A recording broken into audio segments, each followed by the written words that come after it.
नमस्कार। आज हम बात करेंगे एक और कॉमन क्वेश्चन के बारे में जो अक्सर मरीज हमसे पूछते हैं कि डॉक्टर, रोबोटिक नी रिप्लेसमेंट और कन्वेंशनल नी रिप्लेसमेंट में क्या अंतर होता है। तो जैसा हम कई सालों से कन्वेंशनल नी रिप्लेसमेंट कर रहे हैं, इसमें हम मरीज के पैरों के टेढ़ेपन यानी कि उनकी डिफॉर्मिटी और उनकी परेशानियों को क्लिनिकली इवैल्यूएट करते हैं और साथ में एक्सरेज कराते हैं जो हमें ये अंदाजा देते हैं कि पैर में कितना टेढ़ापन है और बोन कहां कहां से बढ़ गई है। जब हम कन्वेंशनल नी रिप्लेसमेंट करते हैं तो हम नी को ओपन करने के बाद अपने इंस्ट्रूमेंट्स को यूज करते हैं।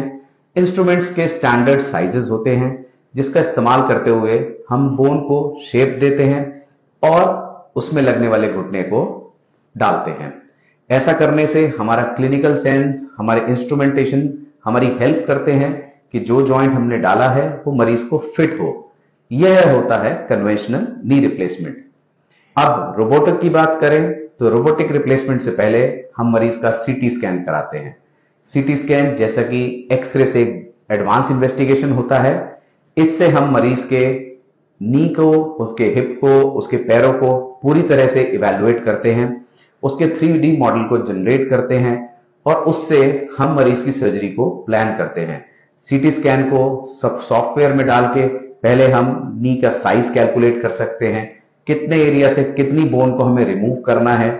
बोन को रिमूव करने के बाद हमारा जॉइंट का साइज क्या आएगा, यह जॉइंट फ्यूचर में कैसा बिहेव करेगा, कैसे मुड़ेगा, कितने डिग्री तक जाएगा, ये सारी नॉलेज हमें सॉफ्टवेयर की मदद से पहले पता चल जाती है।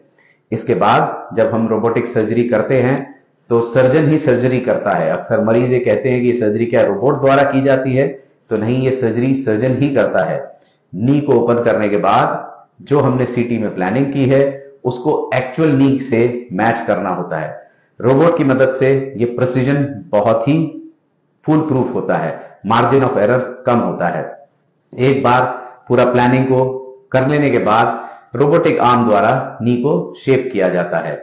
इसमें हमारे रूटीन में यूज होने वाले इंस्ट्रूमेंट्स को यूज नहीं किया जाता है, क्योंकि हमारी प्लानिंग पहले ही हो चुकी होती है। हमारी बोन कहां से कितनी निकालनी है, हमारा कौन सा इम्प्लांट लगना है, ये सब पहले ही डिसाइड होता है, तो रोबोटिक्स से प्रिसीजन बढ़ जाता है। इसके बाद जब नी को शेप दे दिया जाता है तो सर्जन उसके ऊपर फिर से नी के इम्प्लांट्स डाल के ट्रायल लेते हैं, उसकी स्टेबिलिटी को चेक करते हैं और फाइनल इम्प्लांट भी सर्जन द्वारा ही डाला जाता है। तो दोस्तों, रोबोटिक नी रिप्लेसमेंट से सबसे पहले होता है हमारा बेहतर प्रिसीजन, यानी कि एक जॉइंट जो आपके लिए कस्टमाइज किया जाता है, जिसकी प्लानिंग आपके घुटने के हिसाब से की जाती है बजाय कन्वेंशनल इंस्ट्रूमेंट के द्वारा। दूसरा, इससे लॉन्ग टर्म इम्प्लांट सर्वाइवलशिप बढ़ती है, पेशेंट का एक्सपीरियंस बेहतर रहता है। क्योंकि हम कन्वेंशनल इंस्ट्रूमेंट्स नहीं यूज करते हैं तो ब्लड लॉस कम होता है, मरीज की रिकवरी अर्ली होती है।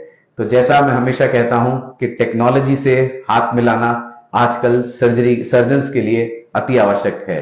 तो रोबोटिक्स नी रिप्लेसमेंट में एक नई होप, एक नई बेटर रिजल्ट्स के लिए आया है। Thank you.